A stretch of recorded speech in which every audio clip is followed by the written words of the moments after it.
2003 CL55 with 86,000 miles on it. I just installed the newer Alpine head unit. Now this right here is a big 9-inch display, floating display. I love this thing. I decided to hook up Roku to this through the HDMI input. Watch.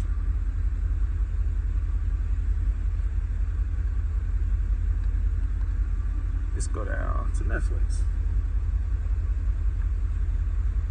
Pretty cool, right? Just like on your TV at home.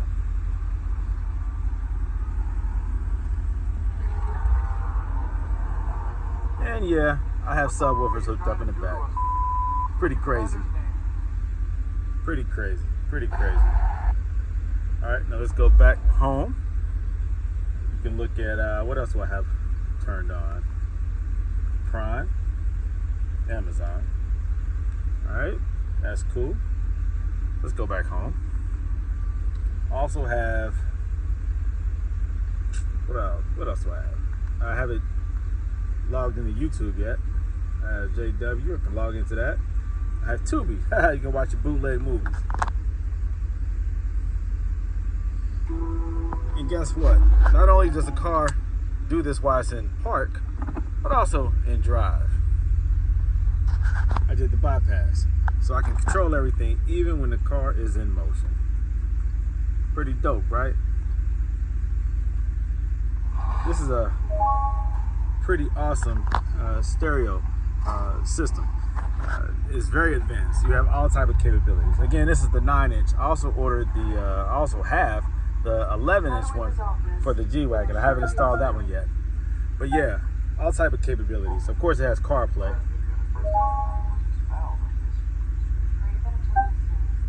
All right.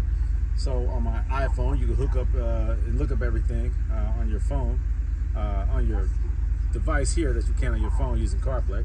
Pretty cool. You can play your music. All right. Just like you can on your phone. Okay, you switch that up. Pretty dope. Of course, you have that capability. You turn that off so I don't get copyright infringement. But you can also look at your maps just as you would, right?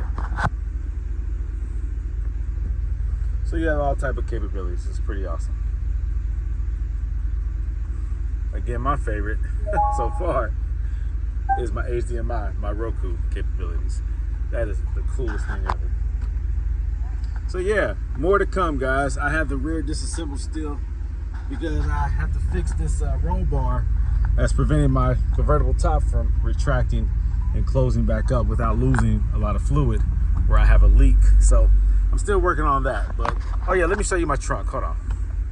So yeah, you see this right here. That's crazy. Let me show you the subwoofer I have back here. I have my camera, my Alpine. Can you see it? All right, the reverse camera, so that's cool. And then this is the subwoofer that I have, Scar. I have my kicker, 1500.1 ZX model. That's old school. For you guys who've never heard of it, that's the good quality kicker. That's the best that kicker had to offer back in the day, the ZX models. It's just a little leather bag that has some of my stuff in there. But yeah, it's all hooked up in here, man. Real deep box, Scar, high SPL output. The best 12-inch subwoofer that Scar offers. It's crazy. And again, the reverse camera. Let's show that work. Hold on. Reverse, pops right up. Boom. All right. I installed all of this. I've been taking my time, no rush. What's the rush? I have other cars I can drive. So I wired everything directly to the output wires for the amplifier. The factory amplifier that was there, the output wires feed directly to each speaker. So what I did was I connected this head unit directly to the output wires, bypassing everything that Mercedes has. I utilized the existing speakers. They're all over the place in this car. And I ran from the head unit to those speakers. I have here a little list. Why is this thing recording? I have here a little list here of what wires go where. I ran the cables from there through the center console back here, and they're distributed accordingly to how I wanted to wire them to each speaker. All right, so just a little note that I took so that if I ever have to troubleshoot, I know what wires go where. But yeah, it's a lot of things that you can hook up to this, and so you have to kind of figure out what you want to use, because there's a lot of things. But I have my little GPS antenna right there. I have my HDMI output, input, USB. There's 2 outputs. There's also let me see, there's an audio input that I didn't utilize, and I wish I would have, and I'll make sure I do that with the 11-inch. But I usually like to run that out also so that I can access that. I have those wires, HDMI wires and everything in here in my glove box right there that I'm using right now for Roku. I have to straighten these out. Right now they look kind of messy, but I have to zip tie these and make them neat. But here goes my Roku, and this is my HDMI input. I have an HDMI output, another one right here. So that will take this information, this picture, this audio, and send it out to an external monitor if I want to do that, or to another device and use it as an input on the new device. Here goes another USB. This right here is for Android Auto connection, or you can use it for an external device that needs USB as an output to an input on here. And this is another USB, which is just the voltage for charging, and I have that hooked up to my Roku device. So yeah, there's all type of things you can do. If you want to hook up a PlayStation, Xbox, I don't know, whatever, to this right here, you could do that too. So it's pretty cool. It's really, really, really a cool system. Very complex. You could hook up a front camera, a rear camera. I just utilized the rear camera. I did buy a front camera, but I'm not going to do that on this one. I'll put that on my G-Wagon. So the touchscreen still works, but when you're using Roku, of course, it's not going to activate or change anything. But you can still switch out of the Roku, which is the HDMI output, or input rather. And you can use your standard radio, which is very cool. The signal is very clear. Have some really, really, really high, I would say, frequency capabilities. It can pick up all type of signals, and this is also digital radio, so that's cool too. So there's just a lot of things you can do with this, man, and I'm still learning. Every time I touch this thing, I'm learning more of what I can do. It's pretty awesome. So I'm happy with it. I definitely suggest you all take a look at this one. It's really awesome, man. It's really cool. Really cool. So yeah, think about it, guys. Take a look at your options. This right here is one of the better ones. Again, this is the 9-inch floating screen. I have an 11-inch also that I am going to use for the G-Wagon. This system ran about $1,300, $1,400, I think, something like that. I think $1,300. And the larger 11-inch is going to push you between $1,500 to $1,600. Is it worth it? I think it is, because it just gives you a lot of capabilities and the highest quality. I think Alpine is one of the best car audio manufacturers that there is. I'm sure you have your personal preference, but in my wide body next door to me, I use one of their older Alpine, just a 7-inch double din unit. One that was top notch back in the day, that cost probably about $1,500 back in the day when it was new. It's old now. But just the quality of that Alpine unit just really turned me on, so to speak, you know? So everything I buy for my cars, if I'm going to spend some money, it's going to be Alpine. I mean, I have bought some cheap Android devices off of eBay that work just fine, and I put that in my old school, my 500 SEC. I have 2 of those units. I might put the other one in my 560 SEC, because for cheap, it really gives you a lot of capability. I mean, you have all types of CarPlay itself is cool, but the Android system, get the newest Android system, and you won't be really disappointed. It's a real simple system. Android, basically a tablet customized for car audio purposes. It's pretty cool, man. Actually, you can get one of those for $150. All right, so it's another option. You don't have to spend $1,500 for one of these units. You can get one for $150, 10%, and still have a nice audio system. You don't have to go by the name brands anymore. Nowadays, This technology is easy to get access to. Is made in China. They have the best technology over there.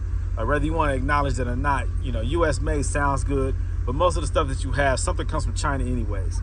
The components that make up your U.S. design or U.S. manufactured parts of that comes from China anyways. China is just really top notch when it comes to technology. Some of your best brands that you use originate in China. It's just what it is. The whole world needs each other, so stop putting yourself above another country. It's just what it is. We all need each other. They use ours, and we use theirs.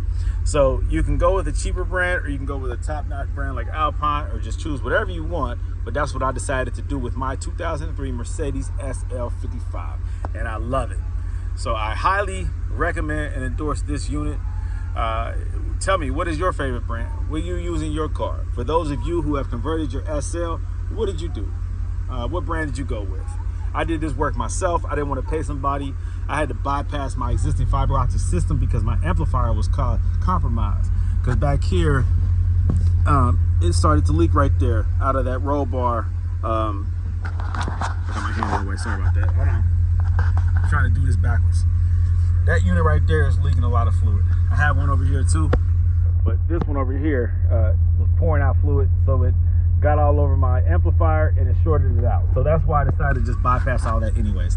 I did the same thing on my CL55. I bypassed all of the Mercedes equipment except the speakers. I put all that stuff out because I didn't want to tap into that. And then if that system, which is all hooked up in series, if that messes up, then your system stops working. I'm only going to dig in my car one time. I'm not going back in there and digging over and over again. So get rid of all that crap, hook up your unit directly to your speakers, and in my case, I use the amplifier in the rear for my subwoofer, and that's it. I'm good to go. My car sounds great, feels great, unbelievable power. I mean, when I play audio in this joint, it's crazy. It gets loud. Now, I'm going to run before I put everything back together, I'm going to run a remote for my amplifier, like right here, like I do on all of my hookups, so that I can turn up and down my amplifier, not just, you know, based on just this. But you have full capabilities here too. You know, you can change your EQ settings, your equalizer settings, and all that stuff. There's all type of things you can do with this car, man, with this system right here, to make it very customizable. I love it. It's a very cool system, man. Very cool. Just get out of here. But yeah, you have all type of capabilities, but I like to also have a hard-wired remote that doesn't depend solely on this system. That's just me. But it's pretty cool though. Oh, another feature that I do love is this. You can press this button right here, you can talk to it. Hey Siri, what time is it? It's 2:56 p.m. All right. Hey Siri, what's the weather like here in Cincinnati today and tomorrow? Should be sunny between today and Monday. Daily high temperatures will average about 80 degrees. Low temperatures will be between 61 and 57. I love that. Siri, it's pretty cool. Hey Siri, who is Gold Element Autoworks? What would you like to know about Brandon Green Gold Element Autoworks LLC? Is it a reputable brand? I can search the web for that when you're finished driving. I am finished driving. You know what? I don't even have to press that button. I can just say, hey Siri, what's the weather like in New York City right now? It's currently cloudy and 80 degrees in New York, New York. Expect partly cloudy skies starting tonight. Today's high will be 81 and the low will be 68.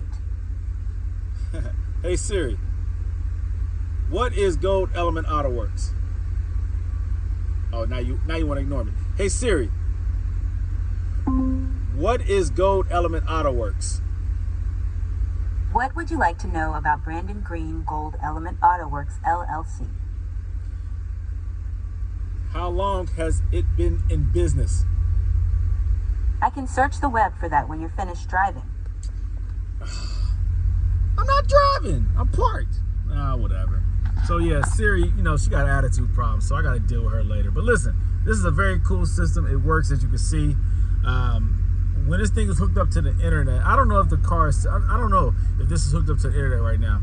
I try to double check that. I don't know if it's connected. I know it's connected to CarPlay, and I know when my phone is connected to it, my phone cannot hook up to the available Wi-Fi. But this, I know I can hook up not CarPlay, but hotspot to this. But I think I currently have it hooked up to the Roku. So if you're going to use Roku on this, you have to make sure it has an internet signal. Of course, while driving, use your hotspot on your phone. I have 2 phones, and so I usually use hotspot for one phone and the other one I don't. But anyways, you guys can figure that part out. But have fun with your device. If you decide to install one of these, if you have any questions, let me know. There's plenty of information on YouTube about this device in particular, but it's pretty cool how I was able to hook that up into this and use the trim here. Now, this is an 02 through 06 design. Because of that, this piece right here, the center console, it wrapped all the way around here and came back down.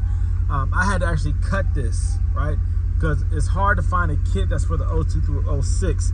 Here in the US, I did not find one of those available. There's one across seas, a kit that is designed for this 02 through 06. This design here is actually designed for the 03 and up, I think, or maybe 05 and up, I think. That's what it is, the 05 and up, I'm sorry. I think 05 through 11 has this design from factory. It's cut short, allowing you to just install this type of aftermarket contraption here that allows you to install an aftermarket radio. It's called a dash kit. But this one right here, the 02 through I think 04, something like that, or 05, it doesn't work. You have to actually cut this. This is what I did. I actually cut this. All right, so that I can still use my cup holders, but with the floating head unit, it's still in the way right here. I can't really put anything in there, right? You can tilt this thing, but I'm not going to do that. If you tilt it, use 2 hands and tilt it properly. Don't just grab it and pull it. You can do damage to the wiring inside of there. This can be tilted up and down, I think sideways, but why would you? If the light hits it a certain way, you can't see it, then you can tilt it up or down manually. It's not an automatic tilt. Anything else? I don't know. This thing comes with a remote, but I see a remote sensor here. You can just, I guess, buy a remote if you want one, but I'm going to use this Roku remote when operating this, which is, again, pretty cool. I think that's one of the best features you know, that I've discovered so far, and it really gets me excited because I don't have to miss a game. Plus, oh, I see I keep trying to touch it like that. Live TV. Let's see what it picks up.